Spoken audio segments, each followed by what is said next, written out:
in the name of the greatest people that have ever trod this earth, I draw the line in the dust and toss the gauntlet before the feet of tyranny, and I say segregation now, segregation tomorrow, and segregation forever.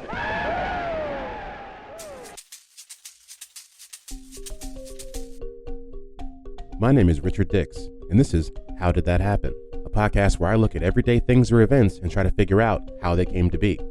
Every week I will research one topic, and by the end of the episode, I hope to truly have the answer to the question, how did that happen? Alright, and welcome back to another episode of How Did That Happen? HDTH, the podcast where we try to find out how things happen, try to break them down to their core, their foundation, and figure out how they came to be. This is episode number 86 coming at you. We are fully in the third year of this podcast, and that is mind-boggling even as I say it now.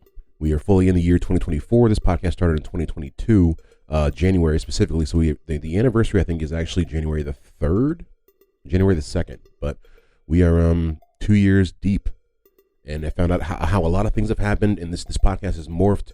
The first few episodes I would have never envisioned what it is now, and I can only imagine what it will be in the next couple years. The idea for this podcast as a whole, truthfully, is for it to be an umbrella for other possible creative endeavors, historical or just interesting, just different things. I like to tinker, and so I want to find different ways to continue to have new creative channels. So there will be possibly some new podcasts coming up in the next year or so. Doing some research on one right now. Can't get too deep into it, but I will say that I've been doing research on it for weeks now, and so there's more to be done. It's a severe undertaking is what it truthfully is. But enough about that. This episode is about the civil rights movement. We are going to cover pretty much the entire, I would say its entirety. Because the way this podcast works, we always go back. We always just go back before we go forward. So it's going to start right after the Civil War, because as I say in the podcast, we can't even talk about civil rights unless we talk about just briefly slavery, because slavery is that elephant in the room. It's that overarching thing that's just this is how we got here, right? We didn't just stumble upon Jim Crow. We didn't stumble upon the 60s and the sit-ins and all, and Dr. King. This happened because a country had enslaved a certain race of individuals and subjugated them and made them less than for hundreds of years, and then through a war they were freed and remained in that same country. That's what America is dealing with. That's why that's what this podcast to me is here for. We can sit here and talk about the actual events until we're blue in the face, right? We can talk about Rosa Parks, which we covered on the last episode, which is great. I hope you guys check it out. Or Dr. King, or Malcolm X, or the Black Panthers, any of that stuff. And it's all great. It's all necessary, right? But the real question, or what really must be looked at, is the predicament itself. You have to zoom out, and like I said, see that this all comes from. Truthfully, that's why I think the New York Times made that documentary series of 16. Was it 1610? I think it's 1610, 1604, 16 something. Which is the first year that Black people were brought, to America as slaves, and we're dealing with the reverberations of that moment. You could almost look at that as the Big Bang for American racism. Truthfully, you wonder how it would be, because I feel like the idea of racism has been taken and applied in a number of different ways. And maybe what I'm about to say is not true, but this is possibly what I think. I think that America developed its racism on Black people and then used it on other races. Kind of you learn a skill here at one job and take it to your next one, and now you're even better at it. Something like that. Just an idea. But we're gonna break it down. Let's see. Before we get to that, though, always, what am I watching? Okay, this is gonna sound a little weird, I think, but I watched a documentary about trees, and it was so good. It was amazing. I couldn't believe how much I was enjoying this documentary about trees. It's only about trees. So it's on Max. Let me find the name of it. It can't be that hard to find, because if you just Google tree documentaries, how many come up? You know what I mean? We're going to see Max tree documentary. It just talks about the way they live and how important they are and how kind of special they are. And I've never really thought about that. It's called Trees and Other Entanglements. Yeah, and I mean, I'll play a quick clip of the trailer for you right now. Constant connection. You can see why this tree is almost dead. A lot of things have happened to it. When I look out at the trees in my backyard, I think about time. This tree has been alive longer than Nana and, oh, definitely than you. This is a vine. It's gobbling everything up. It's just like there's a war. See what I mean? I mean, it's like, I've just never envisioned, I don't know, I didn't see that coming. It was just one random night I was sitting here and I was just like, you know what? I ain't got nothing else to do. But yeah, I would definitely check that out if you're looking for something to watch. What am I listening to? I just listened to this book called, what is it? Not That Kind of Girl by Lena Dunham. Very good. Very good. I enjoy Lena Dunham as a person. I haven't looked at what she's been doing recently, but she was definitely a large part of my of growing up and like college. Because as I was telling a friend, for whatever reason in my mind, I sometimes, and this is, take this for what you will, it's not gender based in any way, but I see myself as like some sort of like waspy like white chick in like Manhattan, you know, or like on the Upper East Side. I just identify with that life. I don't know what that means. I don't think I should be a woman or anything. I'm not coming out, or it's not what this is, but there's a kinship that I feel when I look at those women live their lives, and I'm just like, I see that. I feel you. You know what I mean? And that's kind of the life that she lived. She just talks about it. It's made in 2014. She, of course, was the star of the show Girls. She's done some other things. Just a very interesting mind. You know, that we need certain people in the world to say things that make you question just society. And I feel like she's one of those people. And that's not really what the book is about. It's about her life. But because of those things that she's done, it makes her life interesting. But yeah, that's about enough rambling here. Before we get to the podcast, of course, find everything on htthappen.com. All the socials are htthappen. TikTok is htthappen22. Still posting a lot of the clips from there, as well as the mashup dance videos that I've just become in love with. I don't know what it is, folks. I'll tell you the honest truth. I just enjoy making them. I'm not even sure why. It's just like something I do in my spare time, and I'm just like, you know what? We're going to throw it up there too. So that's kind of what's happening. Wherever you find this, please give us 5 stars if you loved it, 2 stars if you didn't love it. Tell us why you didn't love it, because constructive criticism is always welcome. I don't think there's much else to say before we get to the pod. Yeah, hope you guys like it. And without further ado, as we're going to do, here is the episode. Representing the rights and sovereignty of this state and its peoples. This is the voice of Governor Wallace in 1963 as he's preventing the registration of 2 black students at the University of Alabama. Of the University of Alabama, today of the might of the central government offers frightful example of the oppression of the rights, privileges, and sovereignty of this state by officers of the federal government. That you are going to stand in that door? This is Deputy U.S. Attorney General Nicholas Katzenbach. This us from doing so. Is that correct? I stand upon the statement. Stand upon that statement. Governor, I'm not interested in a show. I don't know what the purpose of the show is. I am interested in the orders of these courts being enforced. That is my only responsibility here. On the campus. They have a right to be here, protected by that court order. They have a right to register here. It is a simple problem, scarcely worth this kind of attention, in my judgment. The civil rights movement, right? That's what we're here to talk about. But we're going to, of course, as is customary with this podcast, we have to talk about the things that happened before the civil rights movement to really give even that its due. Because truthfully, you could gloss over the civil rights movement, you know, in a one page, in a paragraph, and it's done in quite a few textbooks. You know, people were oppressed and they wanted better rights. I don't know why it sounds like a rap song right now, but you know, and then the guy comes along, Dr. King comes along and says, "We won't ride the bus no more," and then and all of a sudden, progress. But you know, there's a lot more to it. But even that wouldn't give you, you wouldn't feel the true gravitas that I think is necessary when discussing things of this nature without talking about what happened before. And of course, that is slavery. But really, the slavery is its own conversation. And of course, we've covered slavery. I think it was in episode 72.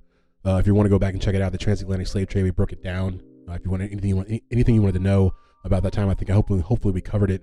But really, it's the after, right? It's what directly happens after slavery, or even what happens to end slavery. Of course, we're talking about the Civil War, right? You get the Civil War. You get basically 2 parts of the same country. The South breaks off, and they fight each other over, you know, depending on who you discuss it with, differing reasons as to why they were fighting.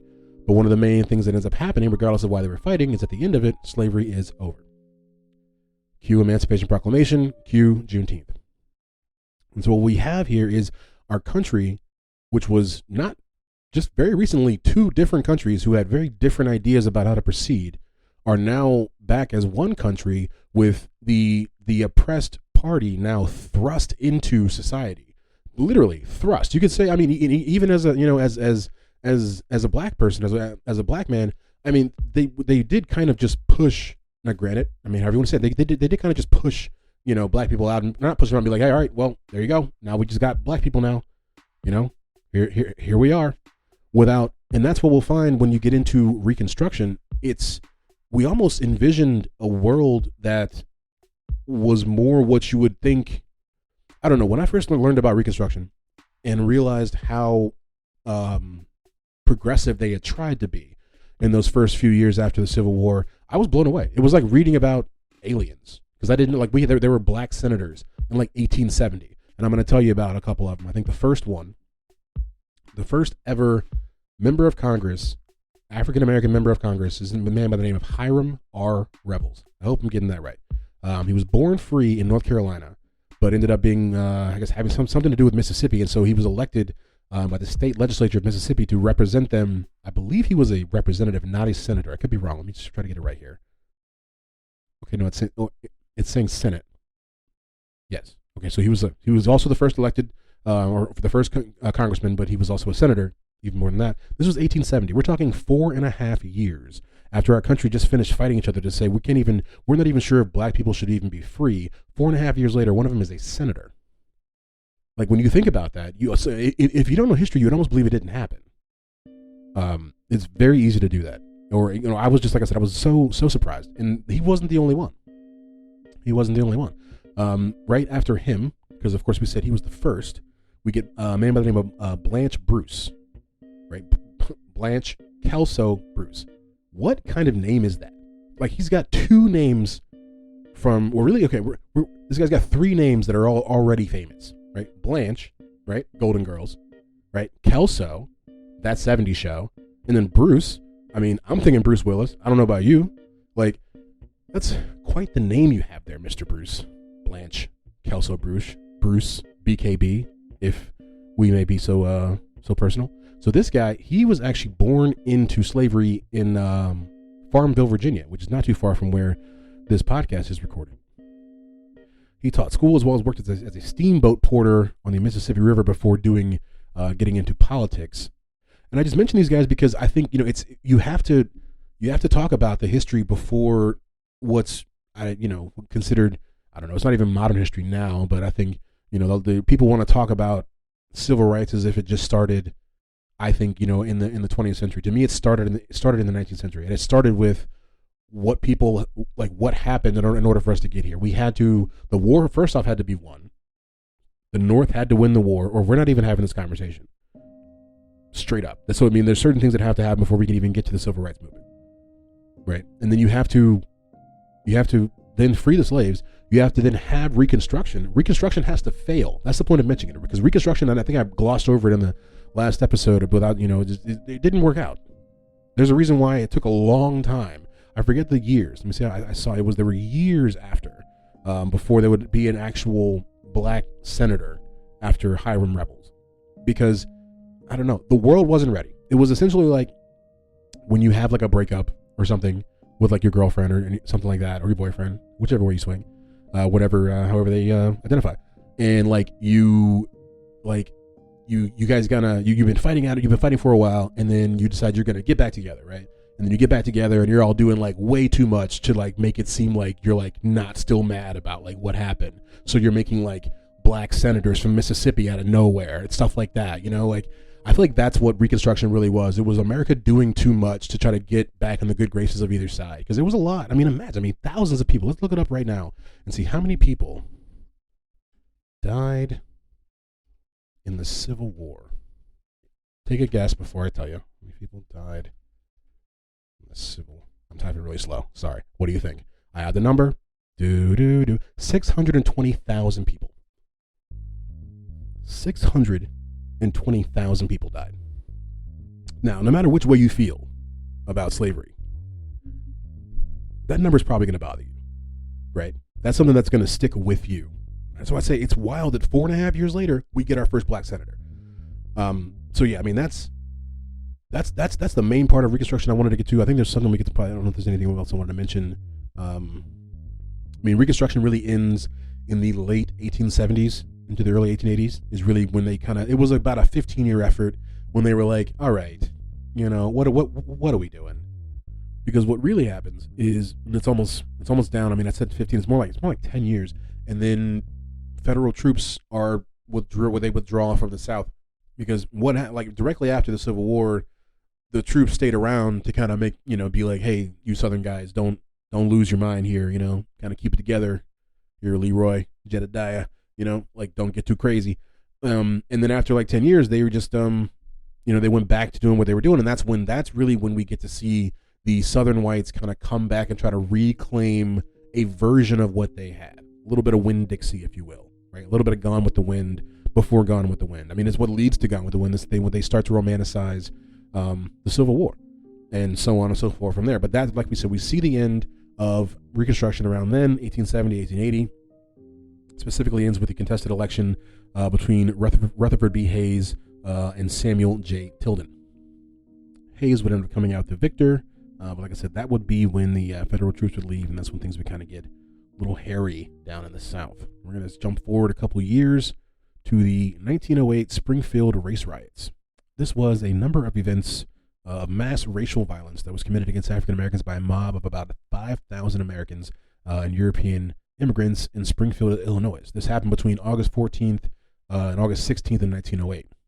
So what happened was there were two black men who were arrested as suspects in the rape and murder of what seems to be two young white women and one of the fathers of them. Now, we seem to just see this over and over and over again, time and time again. I mean, literally, we were talking about, if you're listening to the last episode, the Scottsboro Boys. It's still fun to say.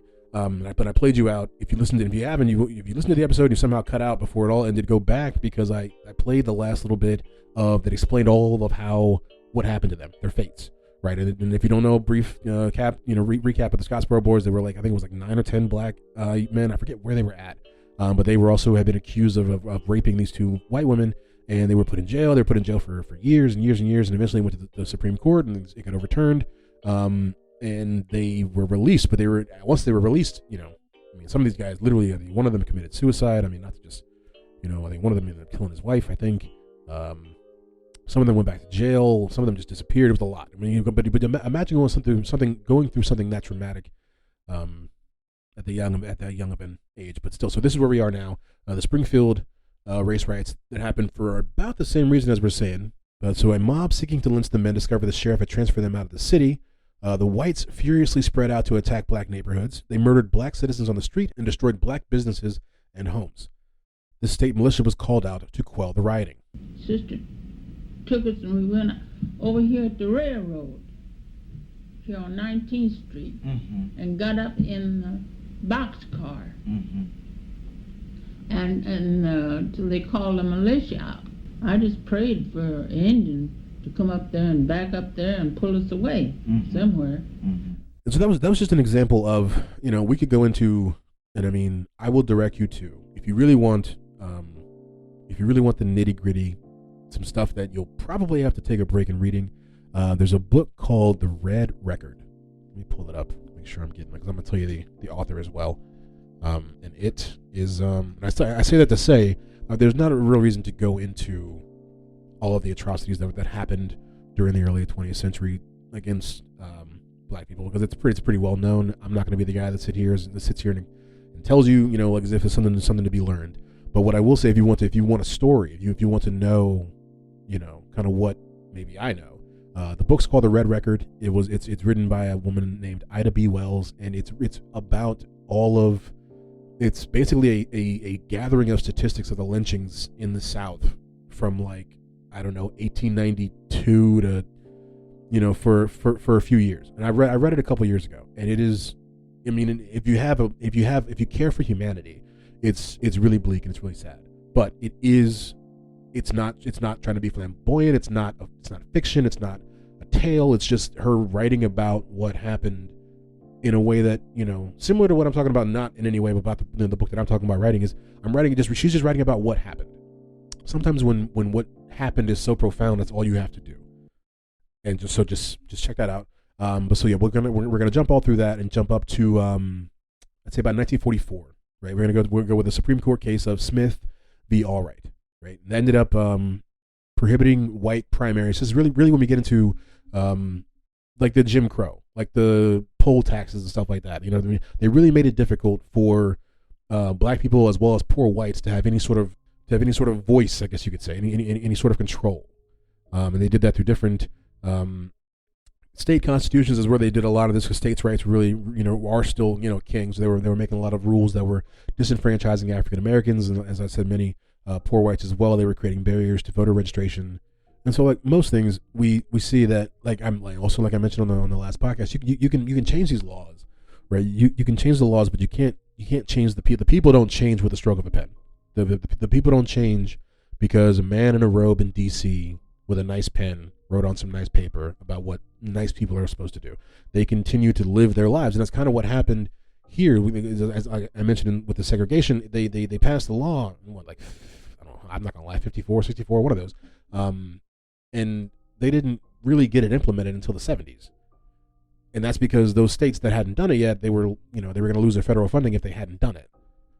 And so I say that to say that continued throughout the 40s, the 50s, and the 60s, even after passing, or even after the Supreme Court said what they said about prohibiting white primaries. And so I mentioned Jim Crow not too long ago, and I want to just cover that a little bit before we jump into the next parts of the civil rights movement. I think the next part we're going to cover after Jim Crow is going to be the sit-ins, so kind of the first non-violent protests that we see that kind of emerge all across the country. We'll see that they are in a lot of different places. But so Jim Crow, I'll say I was probably honestly not paying attention in school when they were really covering this, and they probably didn't cover it for that long, so I didn't know much about it. So they said the first time people really even talk about Jim Crow, it's hard to really say, but I would say it's, from what I'm reading, is right around the 1820s. 1830s, which I didn't know that. I assumed that Jim Crow had come about somewhere around, the early 20th century. But it comes from a song called Jump Jim Crow. Mean to say, but there are so many gals I couldn't get away. Wheel about and turn about and do just so. Every time I wheel about, I jump Jim Crow. It's a song and dance caricature of black people that was performed by a white actor named Thomas Rice. In blackface, of course, because it says 1828. He's just shoe polishing it up. Jump Jim Crow. And so as a result of that, Jim Crow became a pejorative expression meaning Negro. Like, you know what I mean? Kind of, that old Jim Crow. I honestly thought, for whatever reason, I'll be honest, that Jim Crow, I knew what it was about. Like, I knew that it was bad for black people. I just assumed Jim Crow was a white guy. I don't know why I did that. I'm just being completely honest. But yeah, so it was basically a nickname for Negroes. And so when they passed laws for with racial segregation, they would call them Jim Crow laws. And so quite a few southern states, or former Confederate states, if you want to think about it, they ended up passing what are known as Jim Crow laws. And so now we'll come to all the different versions of sit-ins that there were. And the first one that we'll start with happened right outside of Washington, D.C., in the city of Alexandria, Virginia. It is the Alexandria Library sit-in. On August 21st, 1939, 5 well-dressed young black men entered the Alexandria Library one by one. William Evans, Edward Gaddis, Morris Murray, Clarence Strange, cool name, Otto L. Tucker. They each politely requested a library card, and when each was refused a card by the librarian, each walked to a shelf, grabbed a book, and sat down at a table. They sat at separate tables and did not speak to one another. The librarian, Catherine Scoggins, ran to the city hall to inform the city manager of what was happening. Oh my gosh, these little black kids trying to read. Tucker called the media, and over 300 spectators watched police escort the 5 men from the building. Photographers from both white and black newspapers were also present to record the scene. So and I didn't know that sit-ins went back this far. I truthfully thought that it was something that maybe got cooked up in the 50s, maybe the 40s. We're talking 1939. We're talking like the same year that like Hitler invaded Poland. Like, I didn't know it went that far back. Very impressive. And it is, I mean, it's wild. This woman just runs to like the government, is like, these kids, they want a library card. But you know what I mean? Like one of the most nonviolent things you could probably do. I don't know. So that's just one. I mentioned that one first. We're not going to cover all of them. I have a few of them here in my notes, and they will be on the website. But I just thought that was cool because that was the first one.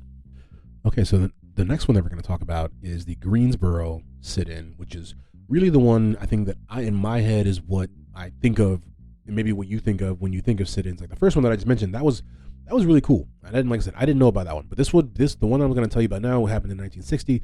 It will be the one that would kind of be the catalyst for all the ones that would kind of go on throughout the South. And it happens at a segregated Woolworths. Woolworths? Woolworths. Let me pull it up. I have it right here. Why mispronounce it if we have it? Woolworths. And if you remember, interestingly enough, we cover Woolworths in the first episode of How Did That Happen? Because it's about Dollar Trees. I don't know, just a little blast from the past right there. So the counter is segregated, right?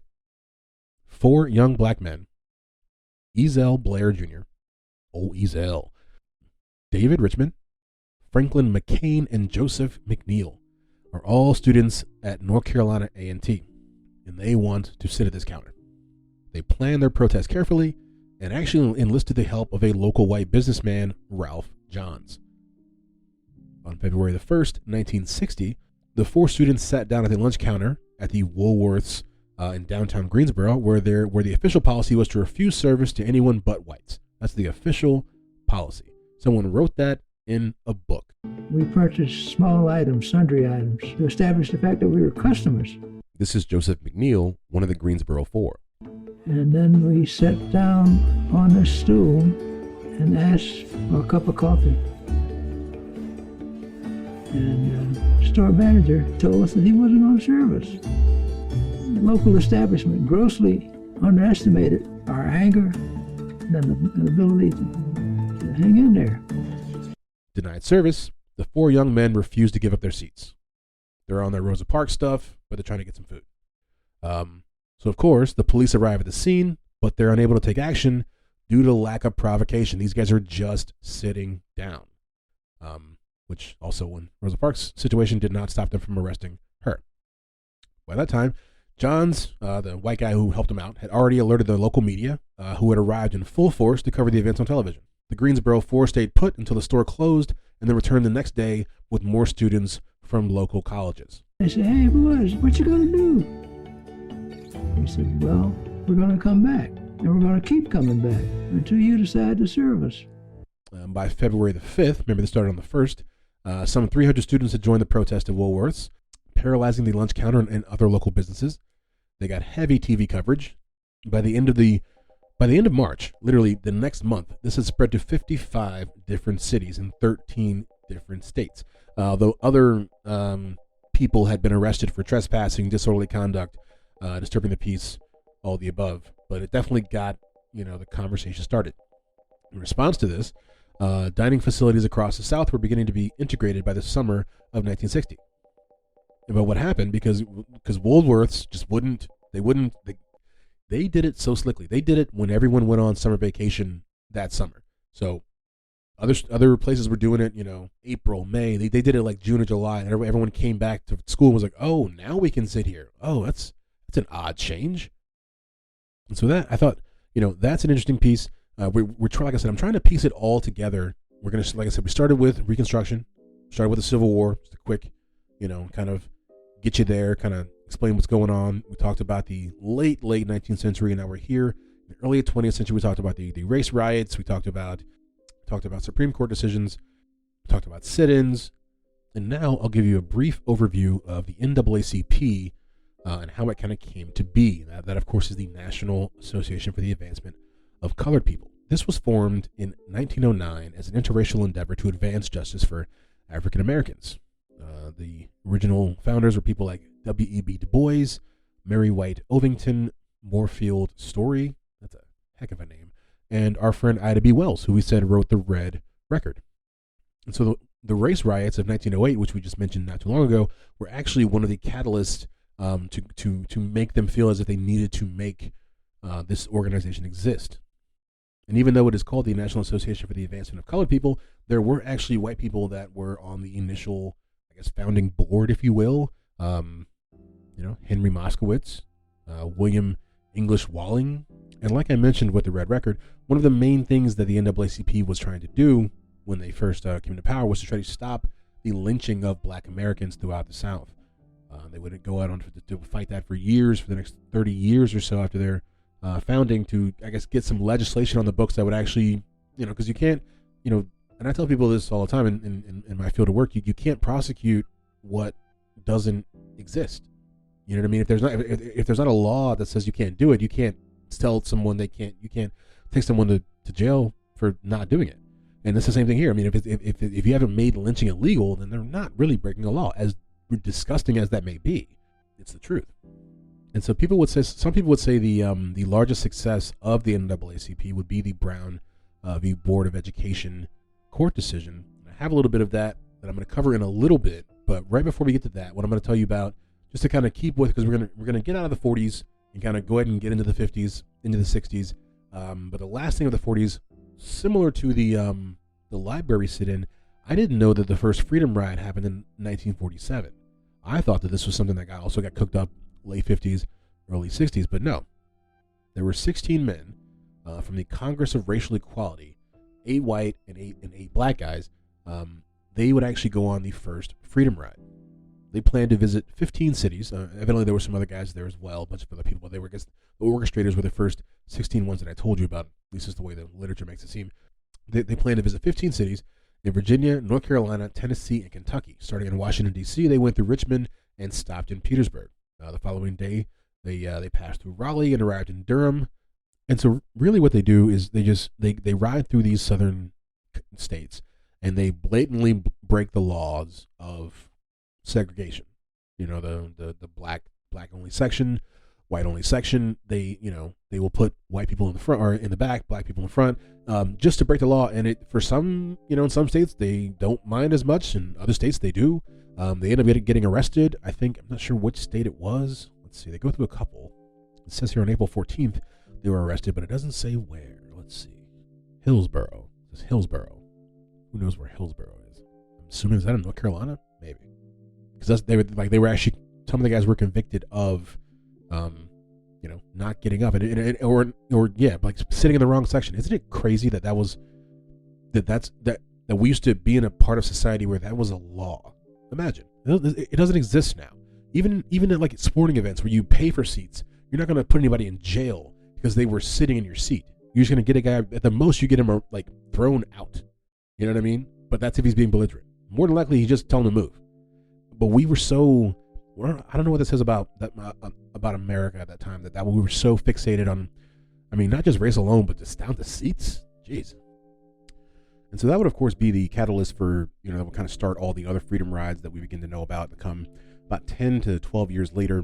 What we're going to do is I have some footage of the freedom rides from the 60s that we're going to get to in a second. But to kind of try to go in a little bit of a chronological order, I just want to cover Brown v. Board really fast, to kind of lay it down so you guys can understand how important this actually is in the timeline, the through line of the civil rights movement. So basically, before Brown v. Board, we had Plessy v. Ferguson, right? And Plessy v. Ferguson happened, I think, in 1896. I want to say it's a Supreme Court decision that basically says segregation is fine as long as the institutions that are being segregated are both equally, they're equal. They're both, they're counterparts. They're equal counterparts, whatever they're doing. The schools must look the same. Then that's fine. You can keep white kids over here, black kids over here, as long as they're getting the exact same education. You can have black water fountains, white water fountains, as long as they're the exact same thing. Now, as we've mentioned before with laws, that sounds good in theory, but hardly ever in practice. And so that's what we see is the white schools, the white whatever you have you, are always going to be the better option, right? They're not equivalent in any way to the black options that are being offered to people in the South. When Brown v. Board comes along in 1950, I think the issue happens in 51. The decision is in 54. But basically, this little girl was unable to go to the white school that was by her house, and had to go to the black school, I believe it was. The separate but equal, all that good stuff. And they went to the Supreme Court and decided that, hey, this is not okay. So they decided, and that was a big thing. So for 50 years, and once again, we have to realize, once to go back to what we talked about in the beginning of the podcast, 1896 is only 30 years after the Civil War. So we had made a Supreme Court decision about what was actually fair and just about a specific people who had only recently been freed. So at some point you'd have to reapproach it, you know, you would think, right?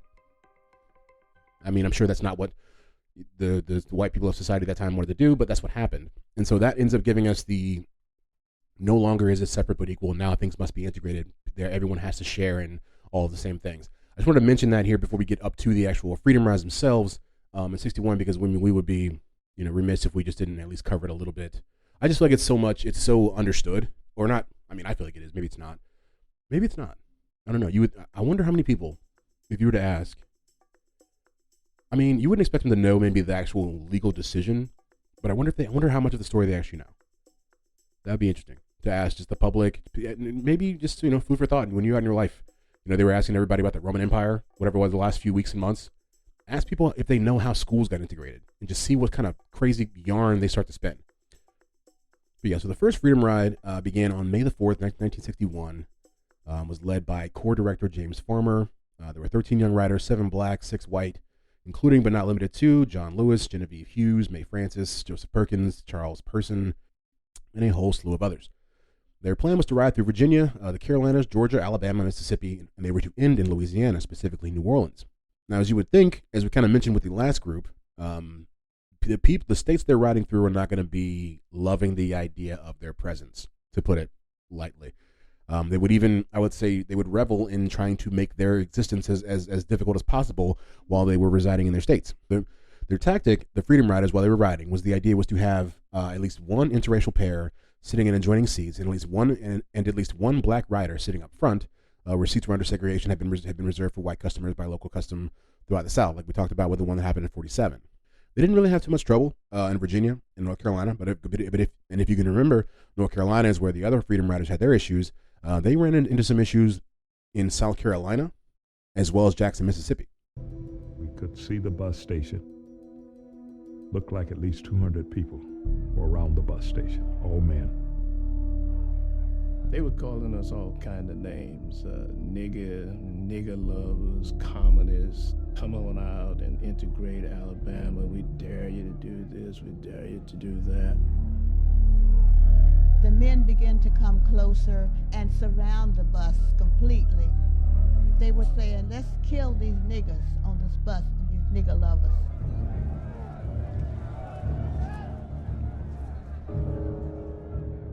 The Aniston clan had it all worked out. They had one of their members lie down in front of the bus. They were puncturing tires, they were breaking windows. They wanted to make sure that bus couldn't leave before they could surround it and do whatever they wanted to do. This is audio footage from a documentary, either a documentary or a movie called Freedom Riders. I found it on YouTube the other day, and it is the full their recounting of what happened that, or not that day, but throughout the time. I think that they spent a few weeks on this trip. But once they got to the Deep South, basically everywhere they went, people were not very happy to see them. I watched as a man raised his arm above the crowd with a crowbar, and he broke out one of the back windows of the bus. You could hear him say, throw it in, and asking, where is the gas, where is the gas? The hand went down, and when it came back up, it had some object in it that he threw into that hole. And there was immediate flash fire on the bus. Pretty soon the whole back of the bus was black. You couldn't even see in front of your face. So I ran up to the front of the bus and I tried to open the door. Only thing I could hear is, let's burn them niggers. Let's burn them niggers alive. And it cannot go unstated that this is simply because of where they chose to sit on a bus. No one mentioned anyone's mother. No one made a threat of death of any kind, of assault, bodily harm in any way. No one said, when we get there, you better watch out because of what we're gonna do. No, all they wanted to do, and they knew, which is why these freedom rides are so, they're so poignant. They're not poignant. They are very pertinent to the current time, and they knew this. They knew that all you have to All you have to do is provoke these people by just being civilized, and they will lose their mind. Like they said, when they pulled into some of these towns, the Klan would lay down in front of the bus so that they couldn't go anywhere. They were stopping them so that they could harass them, just because they're not sitting where they want them to sit. Just because a black person is sitting beside a white person, or a black person is sitting in the front of the bus while a white person might be in the back of the bus. Oh my gosh, let's set the whole town on fire. I just feel like, we talk about this, and it's instrumental in trying to figure out why or how this stuff happened is to really look at what was happening. You can't, you can watch these black and white videos until you're blue in the face, and you see these, they turn the hoses on them, they put the dogs on them, and it's vicious, it's horrible, but. And there really is no but to that. But you have to look at the simplicity of all they were trying to accomplish. They were just trying to, in most cases, just have the basic rights that are guaranteed under the Constitution of America. I want to go to school, right? I want to have a home. I want to have a job. I want to vote. I want to, when I get off work, if I have to ride the bus, I want to be able to get on the bus and, have a seat, regardless of what I look like. Not crazy, not overly ambitious requests, I just think it has to be, you have to go back and sometimes state the obvious. This is all about people's choices in where they sat on the bus. That's what made them so mad. You can look at, there's not much else that you can look at and say there really wasn't anything else. They didn't, like I said, they didn't come in there and provoke anybody. They didn't wake up that day and choose violence. You can look at all these different protests that happened in the civil rights movement, and that is what is so profound about the movement itself. Because what white people have always been afraid of, I feel like, and I think this is very true, is that at some point black people will get mad enough and turn around and do to them what they did to black people for so many years, for hundreds of years. I think that is a true fear in bigoted white people that exist in America. I don't think it's every white person's fear. No. Because if you're realistic about life, you're just like, no, nobody wants that. Nobody's trying to do that. But there's this thing of what you do. It's like this. It's like this. And this is why, if I'm ever in a fight, I don't bring weapons to a fight. Okay? Because let's say you bring a bat to a fight, and you beat somebody, right? You're beating them with that bat. Then something happens. Tables turn. They got the bat. They're fully within what we would consider to be fair and equality to just start wailing on you with that bat, right? The same way you were doing with them. This bat, in a sense, is slavery and oppression, just for any people who haven't picked up the metaphor. And that's what white people have been afraid of. That's going to happen to them for the last 150 years. And that's what you find is the fear, and even the seat choices on a bus is how we get here. And we're gonna move on a little bit. I think I want to play a little bit more from this, because this definitely go check it out, guys. It's on YouTube. It's called Freedom Riders. It's about an hour and a half long. They interview all the people that were there. John Lewis is in it. Everything. But just a little bit more of that, and we're gonna go ahead and move on to the next part of this segment. When I got off the bus, a man came up to me, and I'm coughing and strangling. He said, "Boy, you all right?" And I nodded my head, and the next thing I knew, I was on the ground. He had hit me with part of a baseball bat. Just can't imagine. Just can't imagine. That's why it's good to hear from the words, specifically, because I can't always convey to you just exactly how horrific some of this stuff is. So those are the Freedom Riders, and we've covered pretty extensively, like Dr. King, RFK, JFK. We've even done a BSB on Malcolm X. It was about 30 episodes ago, but we have done one. So I'm going to jump over kind of the stuff that's specifically in that 60s decade that I feel like is always touched upon. We will talk about the riots. There were some riots that happened in the mid 60s, specifically the Watts riot and the Harlem riots. So there's two things of where kind of what we talked about just now about the unrest. The fact that you, at some point, if you continue to oppress a certain subsect of people, they will eventually rise up. That's what's always been, like I said, the white people's fear, and it's happened in certain cases, but never to the level that it would ever, there would ever be any sort of national uprising. But that's what you find when you talk about things like the Harlem Riot of 1964, which occurred over the death of a 15-year-old man or child named James Powell. Now, Powell was shot and killed by Police Lieutenant Thomas Gilligan in front of Powell's friends and about a dozen other witnesses. Right after the shooting, about 300 students from Powell's school They rallied, and this kind of started to set off 6 consecutive nights of rioting that affected the New York City neighborhoods of Harlem and Bedford-Stuy. Around 4,000 New Yorkers participated in the riots, which led to attacks on the NYPD, looting, vandalism, all the stuff that comes with rioting. 1 person died during this, 118 were injured, and 465 were arrested. And then the very next year, we get the Watts riots, 1965. And they also emanate from an issue with the police. 6 days of rioting in a Negro section of Los Angeles left behind scenes reminiscent of war-torn cities. More than 100 square blocks were decimated by fire and looters, and few buildings were left intact. Firemen were harassed by snipers and brick-throwing hoodlums as they attempted to control the fires, many of which were left to burn themselves out.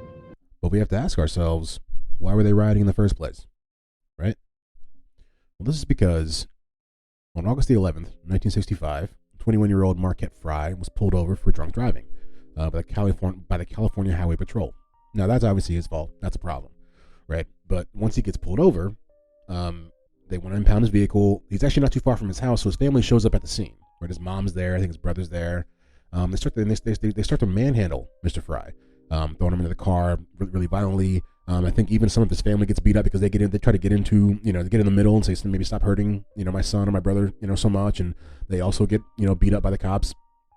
People are all watching this as this is happening. That the scene is just growing and growing and growing. And everyone is watching the mistreatment that they're receiving at the hands of the California Highway Patrol, the CHIPs. And this, you could say, is that enough reason to do what they did? Because I think over 30 people died in the Watts riots. It's just indicative of what they were all feeling. You know what I mean? I mean, it boils over at some point, and that's what I think was happening there. That's what you find all throughout the 60s. Is there are riots that happen? I mean, we talked about you can go back because I have better numbers in the actual episode about MLK's assassination. Or when he dies, there are riots all across the country. Something like 30 people all across the nation die that day or like the next day because of race riots. I mean, I think there was one in Louisville. I mean, it's so sad. It's if I can remember correctly, there was a woman, there was a couple who owned a store, and like they were rioting because of the death of Martin Luther King, and he accidentally shot his wife, but blamed it on the looters, and then I think he himself also got shot later. I think by the police. I looked that, fact check me if you want, but I know that there's definitely I think 1 or 2 deaths that happened in MLK in the wake of MLK's assassination. And I'm pretty sure that's pretty close to the story. But yeah, I mean, we've talked about a lot of bad stuff, right? And of course, not even the full breadth of the civil rights movement. I mean, I thought about doing a part 2 for this episode, but I just feel like I don't know if it's necessary. I wanted to get it in because we're covering this 40 to 70 series, and it would just be weird if we didn't just mention the strides that were made in civil rights. But to me, the civil rights movement, while it's truthfully still going today. But I think you could say it culminates, I think, or at least, yeah, we'll say that, with the Civil Rights Act of 1964, right? And that's one of the bigger things that I think comes out of the civil rights movement. A lot of people die, but there's a little bit of progress that's made. And what you get with that, of course, is more benefits for the black community. And this was something that a lot of people were against. And truthfully, it's hard to believe that LBJ was 100% for it, because even what I've been told, or not been told, but from the documentaries that I watch, it seems like these presidents, with the exception of JFK, were not trying to be civil rights activists in any way. They weren't trying to be on the good side. They weren't necessarily on the bad side. It was more just like, it's not my issue because they're not black, or then they can't understand the plight. They said the same thing about Eisenhower. Eisenhower did not want to deal with the civil rights movement. It landed on his desk because that's what was happening in America. They prohibited discrimination in public accommodations and federally funded programs, which is a big deal because basically that's saying that if the national government, the federal government is giving you money to build something or do something to create something, you can't segregate that now, even if it's in a place where segregation is normally the status quo. That just can't happen. It basically hastened the end of Jim Crow because it would lead into the Voting Rights Act, which would come right after that, and it provided for direct federal intervention to enable African Americans to register and vote. It banned all the tactics that had been used in Jim Crow, and they were finally finding a way to get at the source of the problem. And that's what I feel like that's what everybody was working for. What you find when you look at the civil rights movement is you see that people there were actual causes and effects. You know, people were able to affect change in their environment because things were so dire. And I think that's something that is not as, I don't know. If you look at where they were coming from, I think you would do the same thing too. If you look at those shanty houses, you know, just, you know, or the idea of sundown towns, you know, which if you're not familiar, is just a town that, you know, by sundown all black people have to be out of it, right? Or you will have big problems, you know. Cue the red record, maybe a lynching or two, something like that. I mean, the fact that if you live in a world where that is the norm, it's only logical that at some point people will flip it on its head. And that's why I feel like we mentioned, that's why it was the chickens were coming home to roost for white America, and I think it was very difficult for them to understand that, and they were scared. I mean, because the writing was on the wall, only because it's civil. They would never ask for anything more than just what's civil. The rights that the same American citizens that they are, is guaranteed to them. They just want it, you know, for them, for their family.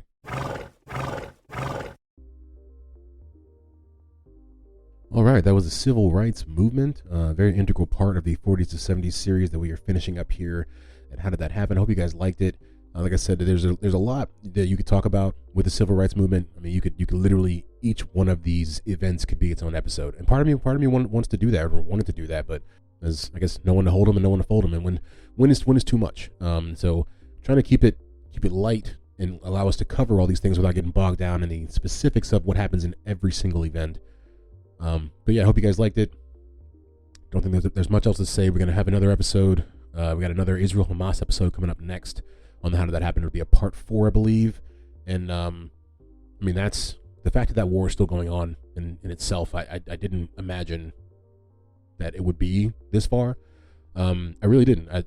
We're over 20,000 people have died now. And I don't know. You have to wonder what I don't understand. And it's just real quick before we get out of here is why there hasn't been a more concerted effort by Israel to get the hostages back. I just don't get it. And I think the people that live in Israel are also just not understanding that either.